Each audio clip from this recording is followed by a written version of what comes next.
especialista em direito previdenciário. Dr. Herman está conosco via Skype, né? Via online. Ô, doutor Herman, bom dia, doutora. Bom dia, Eduardo, tudo bem? Como é que vai? Tudo bom, né?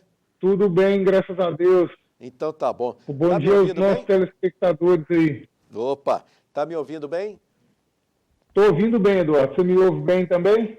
Tá excelente. Doutor, Ótimo. alguma novidade antes de nós entrarmos nas perguntas? Ô, Eduardo, a novidade dessa semana ela é bem, está causando bastante tumulto. O que acontece, né? O governo aí, Eduardo, nós estamos voltando lá à época do Getúlio Vargas, do populismo, né? O governo pegou o dinheiro de pagar os precatórios dos aposentados que ganharam ações na justiça aí, criou esse Auxílio Brasil aí para fortalecer a base eleitoreira dele e adivinha a bomba, Eduardo, na mão de quem que estourou? Vou te dar duas chances. Você não precisa, pode me dar só uma, né? Só uma, né? Só uma. A verdade, não Pois vai, é. não, os precatórios, aliás, quem tem precatório para receber ficou para trás. É isso aí, Eduardo. A União era o único ente que nunca havia atrasado o precatório. Eles criaram essa PEC, a promessa inicial é de que pelo menos os precatórios do INSS seriam pagos, e na semana passada um tribunal do Sul aí já soltou que apenas 50% dos precatórios vão ser pagos esse ano, ou seja, o governo faz as estripulias dele, faz as lambanças dele, e mais uma vez quem vai pagar a conta é o povo, é o mais necessitado. Mas como a gente vive num país que lá da época da Grécia, né, da República do Pão e do Circo, está tudo bem, Eduardo. Ô, doutora, mas é aquele negócio, lembra quando o governo do estado de Minas Gerais, ele apropriou-se dos precatórios aqui em Minas Gerais? Lembra disso? Foi no governo... O famigerado do senhor Pimentel, né? Isto. E aí, então, ações e mais ações, aí chegou-se à conclusão de que o precatório, ele é um direito do cidadão. E isto vamos dizer assim, que seria uma apropriação indébita, vamos dizer assim. Mas não tem punição nenhuma, né? Eduardo, é o seguinte, infelizmente, são eles que é o Legislativo, é a Câmara dos Deputados, né? É o Congresso Nacional que aprova essas brechas na lei. E eles aprovam todos com uma finalidade única, a finalidade eleitoral, e o povo que se dane. Mas o povo bate palma, né? Afinal de contas, vai ter Auxílio Brasil para o povo aí, né? Não é isso que importa? É lamentável, e os banqueiros já estão de olho numa parte do Auxílio Brasil através de empréstimos aí nas agências bancárias. Doutora, vamos então com as perguntas de nossos telespectadores. Eu vi no seu Instagram e achei muito interessante que tem novidade, o agente de saúde, né, para o agente... Perfeito, Eduardo. Esse agente de saúde... Pode falar. O que ocorreu? Em decorrência da pandemia, né, e de toda a gravidade da Covid-19 e dos agentes de saúde que estão sempre visitando as residências para ver quais as condições de saúde dos moradores daquela residência, ou seja, eles estão na linha de frente do combate a doenças que muitas vezes a gente não sabe nem a origem, nem a causa que essas doenças podem ter sobre nós humanos. Houve uma alteração legislativa que passou a dar direito de que os agentes de saúde tenham direito à aposentadoria especial, ou seja, que eles se aposentem com menos tempo de contribuição. Sim. E esse menos tempo já está definido, doutora? Já, Eduardo. Esse menos tempo aí, para 95% desses agentes de saúde serão os 25 anos de contribuição, né? Ou seja, de exercício de atividade como agente de salubre, sujeito ali àquelas condições que aumentam o risco da atividade. Por quê? Porque trazem risco à saúde desse agente de saúde, né? Uma coisa que tem que ser observada é que o grande fator negativo dessa aposentadoria é que depois de 2019 a gente não pode converter o tempo especial em tempo comum mais, ou seja, o agente de saúde, para se aposentar, ele vai ter que aguardar os 60 anos. Muito bem. Gente, daqui a pouco no programa, aguenta a mão aí, eu tenho aqui uma pergunta para o Dr. Herman a respeito do seguro-desemprego. Atenção, e daqui a pouco, você que já entrou no seguro-desemprego, você que está no seguro-desemprego, daqui a pouco eu tenho uma informação, uma pergunta para o Dr. Herman a respeito desse assunto. Bom dia, Eduardo. Bom dia, Dr. Herman. Doutora, sou aposentado por invalidez. Se eu morrer, minha esposa recebe a pensão por morte, doutora? Sim, sem dúvida. Se ele é aposentado por invalidez, Eduardo, ele mantém a qualidade de segurado dele junto ao INSS. Né? Logo, ele preenche um dos requisitos para que a esposa, ou seja, a dependente, tenha direito à pensão por morte. Então, caso esse segurado aposentado por invalidez venha a falecer, a esposa sim terá direito a receber a pensão por morte. Doutor, bom dia, Eduardo, bom dia, doutor Herman. Doutor, eu possuo artrite reumatoide, já tem até o laudo médico particular, fez o pedido para ganhar do Estado os remédios, mas eles vão chegar só daqui a uns 90 dias. Como faço para conseguir o auxílio doença? Porque o meu médico não está querendo me afastar, não. Também já estou aguardando a consulta na policlínica com o reumatologista do SUS. A minha idade é 35 anos. Entendeu, doutor? Entendi, Eduardo. O que ele vai fazer para tentar esse afastamento? Pelo que ele disse, o próprio médico dele não está querendo dar esse afastamento para ele. Como que é feito o afastamento? Ele vai ter que agendar uma perícia pelo 135 ou pelo site Meu INSS, vai levar a documentação que comprove a incapacidade dele, porque, parênteses aqui, voltando a uma coisa que eu e o Eduardo sempre frisamos, não basta ter a doença para ter direito ao auxílio. A doença ela tem que causar incapacidade, ou seja, em virtude da doença, a pessoa não pode conseguir trabalhar. Aí sim ela terá direito ao auxílio-doença. Então ele vai ter que agendar essa perícia, um médico do INSS vai examiná-lo e se constatar que em virtude da doença ele não pode trabalhar, aí sim será concedido a ele o benefício de auxílio por incapacidade temporária. Doutor, é importante a gente salientar também de que a pessoa ela tem que ter aí, ela falou que tem a consulta por médico particular. Seria interessante buscar a rede pública para confirmar, aliás, não é confirmar, para ter laudos do SUS. Ajudaria? Eduardo, antigamente a gente tinha muito essa crença aí de que para conseguir auxílios no INSS a gente necessitaria de laudo da rede pública porque o serviço público goza de fé pública. Né? Hoje em dia a gente não tem tanto essa exigência mais, mas, claro, reforça sim a veracidade do quadro clínico dela, sem dúvida alguma.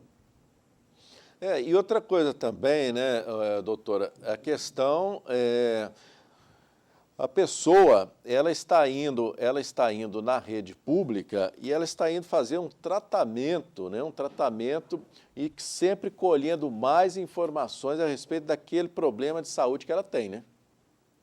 Sem dúvida nenhuma, Eduardo. É tanto que aqui no escritório mesmo, quando a gente vai ajuizar um pedido, seja ele de auxílio por incapacidade temporária ou um pedido de aposentadoria por incapacidade permanente, que são o auxílio-doença e aposentadoria por invalidez, a gente pede que a pessoa traga não só o último laudo, a gente pede que ela peça o prontuário médico dela, porque esse prontuário ele tem todo o histórico médico dela, desde a primeira consulta dela no posto até os dias atuais. Para quê? Para que o perito possa acompanhar a evolução da doença dela e quais os danos que essa evolução da doença veio causando para ela. Muito bem. Gente, doutor, eu vou para o intervalo, a gente volta em 1 minuto e meio. E eu tenho aqui um assunto a respeito do seguro-desemprego e tenho também perguntas a respeito do seguro-desemprego para quem vai aposentar. E vamos perguntar para o Dr. Herman, né, quem recebeu o seguro-desemprego, quem está no seguro-desemprego, se conta tempo de serviço. Vamos falar desse assunto daqui a pouco com o Dr. Herman Richard, que é advogado especialista em direito previdenciário.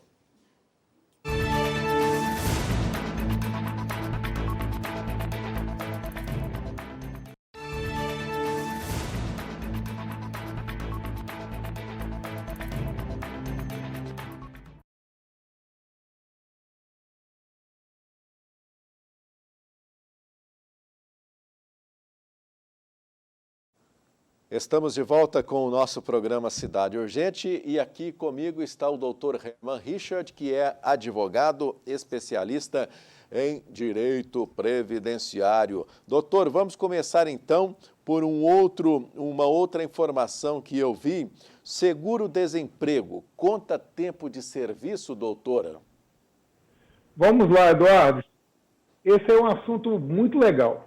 O seguro-desemprego, Eduardo, ele é um benefício pago pelo governo federal para auxiliar financeiramente a pessoa que está desempregada e os trabalhadores. Beleza. Vamos lá, então. O seguro-desemprego, ele mantém a qualidade de segurado. Ou seja, se a pessoa recebe o seguro-desemprego por 6 meses, ela vai estender a qualidade de segurado dele por 6 meses. Naqueles 6 meses, ele vai estar segurado ao INSS. Mas para que esse tempo que ela recebeu o seguro-desemprego conte para a aposentadoria, ou seja, sirva como tempo de contribuição, ela vai ter que pagar essa contribuição para o INSS. E muito cuidado, como o próprio nome diz, seguro-desemprego, ele não pode pagar como autônomo e nem como contribuinte individual. Ele vai ter que pagar como facultativo. Entendi. Então, ele fazendo o pagamento do período que ele está recebendo o seguro-desemprego como facultativo ao INSS, aí sim esse tempo vai contar para fins de aposentadoria. Mas se ele simplesmente receber o seguro-desemprego e não pagar o INSS, o tempo de seguro-desemprego não conta para aposentadoria, ele só mantém a qualidade de segurado. Muito bem. Aqui tem uma pergunta até interessante que vai casar com essa sua informação. E aí que a gente fala da importância de estar fazendo um contato com um profissional da área previdenciária, que é o advogado, para ele te orientar e para ele auxiliar dando entrada aí na sua aposentadoria. Veja bem, Dr. Herman, queria saber se quem está recebendo o seguro-desemprego pode entrar com os papéis da aposentadoria, porque faço 65 anos essa semana. Eduardo, sem dúvida alguma, ele pode sim entrar com o seu pedido de aposentadoria. O que eu recomendo para ele? Antes de dar a entrada, procure um profissional, procure um advogado capacitado, para que ele analise a sua documentação, para que ele verifique se realmente todos os vínculos de trabalho que estão na carteira estão lançados no INSS, para ver se não tem vínculo que não tem data de saída lá no INSS, enfim, para fazer um checklist e ver se está tudo correto. Por quê? Porque isso vai evitar que você perca tempo que você perca dinheiro e que provavelmente depois de concedida a sua aposentadoria, para você consertar isso aí, vai demandar um trabalho e um tempo muito maior do que se você procurar um profissional e fizer uma consulta para já entrar com tudo certinho e receber a melhor aposentadoria possível no menor tempo possível. Mas sim, ele já pode entrar com o pedido de aposentadoria dele. Muito bem. Pessoal, vamos fazer o combinado de toda semana, por favor. Doutor, tenho 18 anos de contribuição e 60 anos pago. Pago INSS só dezembro e janeiro. Ano passado não paguei porque estava de licença. Agora tenho que pagar esse atrasado ou continuo para frente, doutora? Eu também Ô, Eduardo, se ele não pagou ano passado, ele vai ter que voltar a pagar do zero, vai ter que tirar o carnê desse ano e voltar a pagar. Porque pelo que ele informa aí, ele paga uma a cada 6 meses. Se ele pulou, deixou de pagar uma, ele perdeu a condição de segurado. Doutora, sou vigilante há 15 anos. Só voltando aqui nessa pergunta, doutora, a verdade é o seguinte, a pessoa tem 60 anos. Se for homem, né, a idade já é 65. Não é? Perfeito, Eduardo. Se ele já tiver 35 anos de contribuição, aí ele teria olha aí, Eduardo, pelo que eu entendi, ele fala que tem 18 anos de contribuição. Não, essa aqui já é outra pergunta, não, é outra... Desculpa.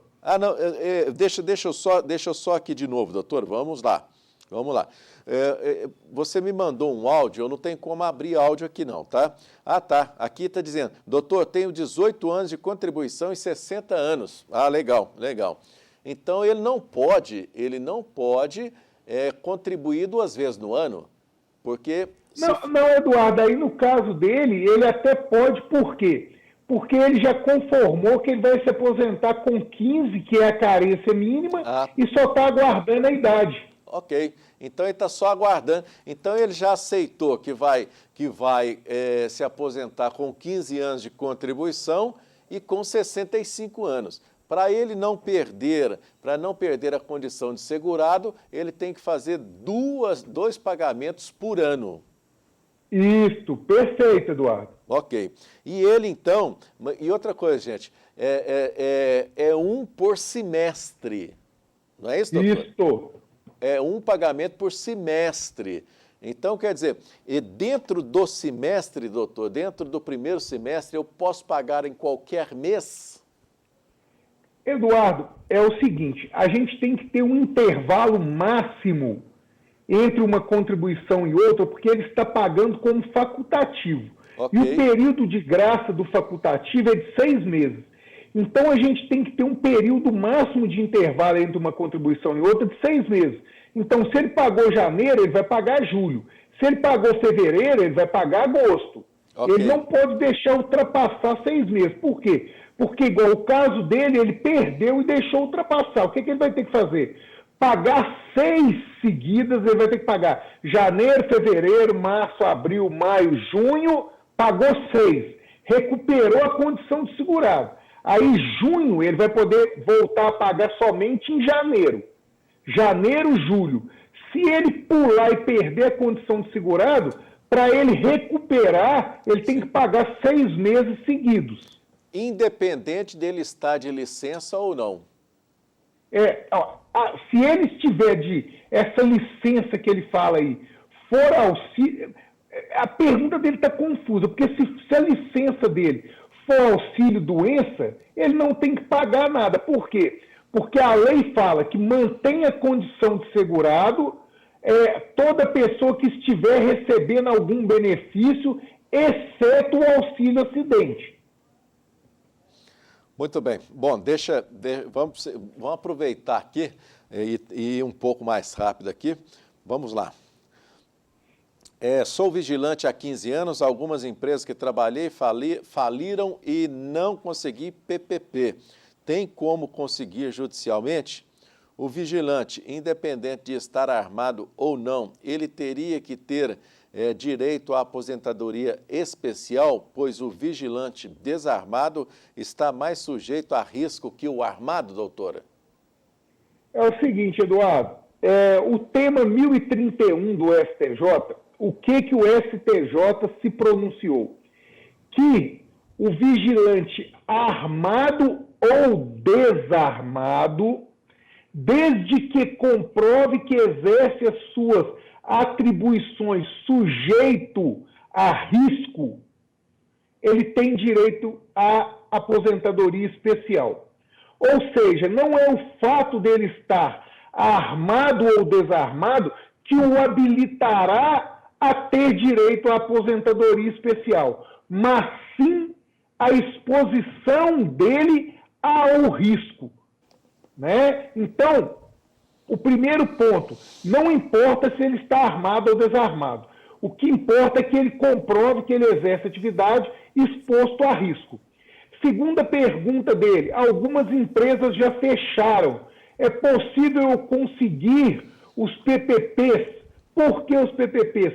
Porque os PPPs, a partir de 2003, 2004, eles são os documentos hábeis a comprovar que, no exercício da função de vigilante, ele estava sujeito a riscos tal quais assaltos, brigas, agressões. Então, se a empresa já fechou, uma maneira dele conseguir comprovar isso aí é como? Fazendo prova similar, né? Ou seja, uma empresa que está aberta e que ele exerce a mesma função, ele pode pegar um PPP dessa empresa e utilizar como prova emprestada para comprovar que a atividade era a mesma. Outra coisa que a gente utiliza muito aqui no escritório é a produção de prova pericial em outro ambiente de igual periculosidade. Por quê? Porque às vezes contrata-se um vigilante, a empresa A contrata o vigilante para trabalhar no shopping. Como que chama o shopping aí de Divinópolis, Eduardo? O Pátio Shopping. Vamos lá. O Pátio Shopping. A empresa A contrata, ele trabalha lá 5 anos, a empresa A fecha. A empresa B vem, contrata ele e ele continua prestando serviço no shopping Pátio Divinópolis. Ou seja, a gente pode pegar o PPP da empresa B e comprovar que a exposição a risco é a mesma. Por quê? Só mudou o empregador, até o ambiente onde ele prestava trabalho é o mesmo. Ou seja, o fato da empresa estar fechada não impede dele comprovar a periculosidade que está diretamente ligada à atividade que ele desenvolve. Muito bem. Olha, a sugestão para você é ter um advogado, é ter um profissional para te orientar. Não adianta aqui a gente ficar falando isso e isso, não, porque, olha, ele está dizendo aqui, a maior prova que o vigilante está sujeito a risco é que ele recebe periculosidade. Isso aí é a justiça que tem que determinar. Ok? Isso, Eduardo. A justiça não aceita só o fato de receber periculosidade como comprovação de risco para fim de aposentadoria. Outra coisa também, doutora, é que nós temos que separar o vigia do vigilante. Sim, sem dúvida. Okay? Eduardo, é uma coisa que até eu lembro que teve um programa que você fez uma explicação brilhante sobre isso. O que importa não é a nomenclatura da profissão, e sim a exposição ao risco na atividade fim. Isso que importa. Não importa se é vigia, segurança, agente de segurança, vigilante, isso é o de menos. Ele está exposto ao risco, ele vai ter o direito. Muito bem. Bom dia, Eduardo. Bom dia, doutor. Doutor, gostaria de saber se quem contribui 11% com um código 1167 só aposenta por idade e somente com o salário mínimo, doutora? É o seguinte, 11% é o contribuinte facultativo, né, que ele contribui com uma alíquota menor. Para ele se aposentar por tempo de contribuição, ele tem que complementar essa alíquota de 11% para 20%. Se ele não fizer isso, ele vai aposentar somente por idade e provavelmente, se ele contribui sobre o salário mínimo, a aposentadoria dele fatalmente será sim sobre o salário mínimo.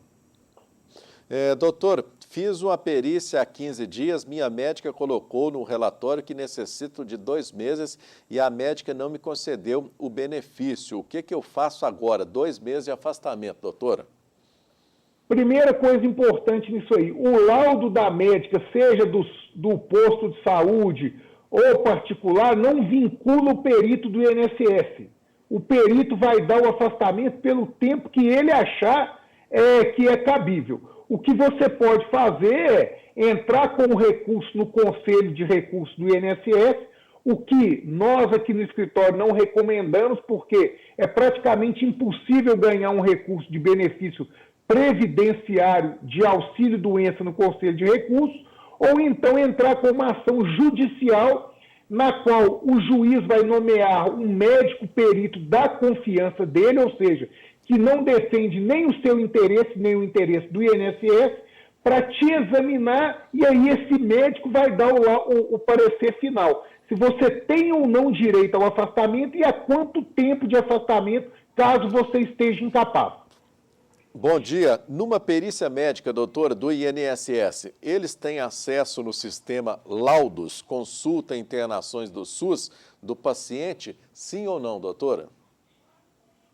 Eu não tenho como te responder isso aí, não. A princípio, e até por causa da LGPD, eu tenho entendimento firme que não, eles não têm acesso aos seus prontuários médicos, porque o prontuário médico do cliente, ele é confidencial, tá? Então, eles vão ter acesso aos documentos que você levar até eles ou aos documentos produzidos pelo INSS na perícia médica.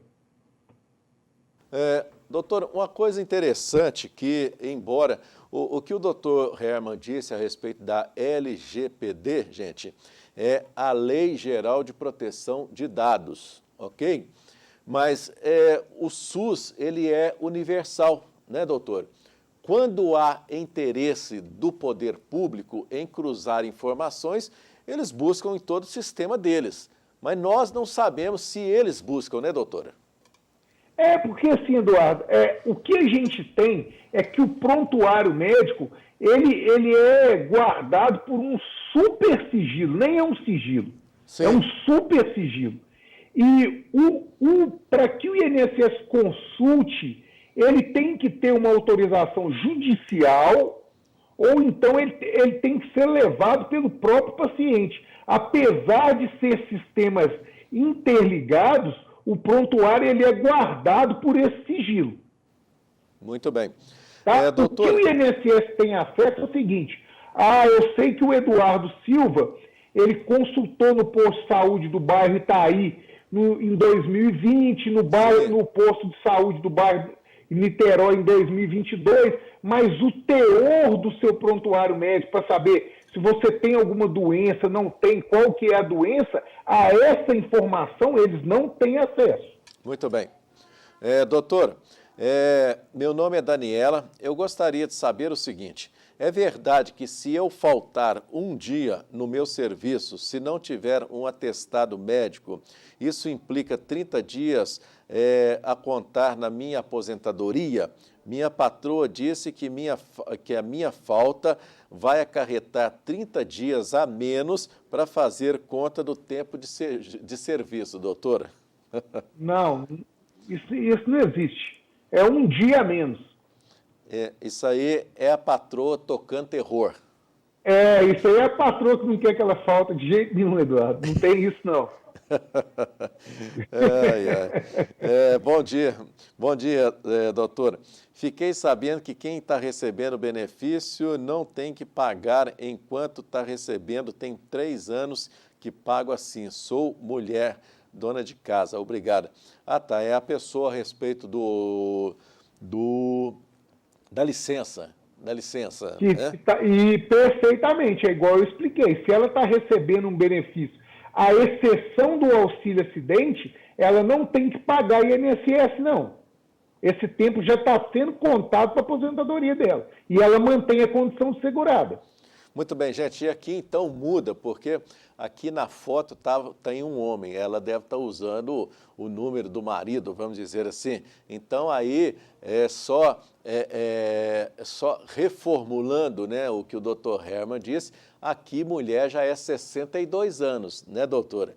E ela tem 18 anos de contribuição, então ela está aguardando os 2 anos, completar os 2 anos, mas para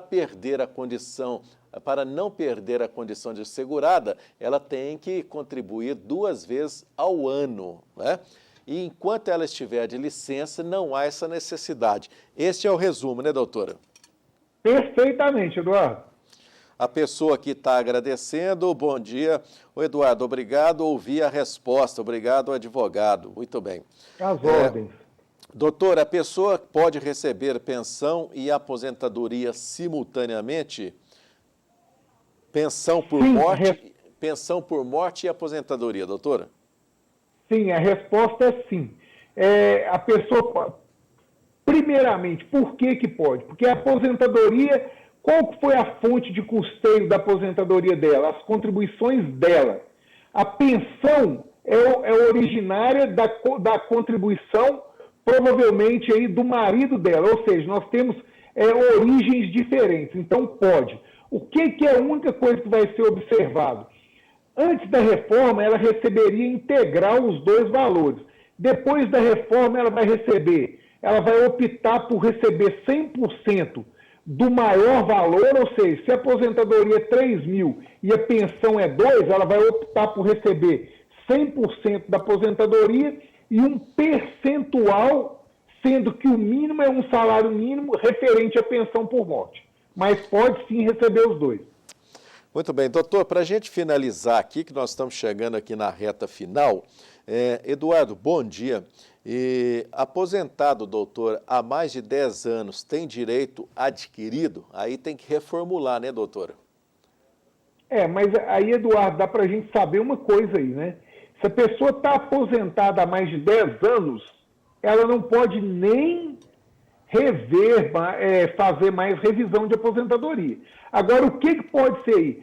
Eu estou aposentado há mais de 10 anos por invalidez, eles ainda podem cortar minha aposentadoria? Depende. Se ele não tiver mais de 60 anos, podem sim cortar a aposentadoria por invalidez dele.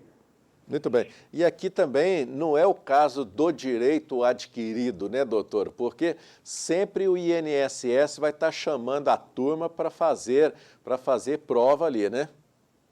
Sem dúvida, Eduardo. Quando se trata de benefício por incapacidade, o direito de permanecer recebendo o benefício, ele termina a partir do momento que a capacidade deixa de existir.